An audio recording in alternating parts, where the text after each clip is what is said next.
Here I have OUKITEL OKT1, and today I'm going to show you how to enable battery percentage on this device.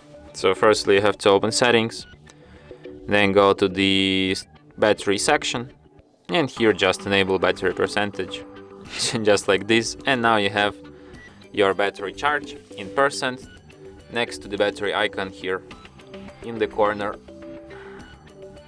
And that's it. Thanks for watching.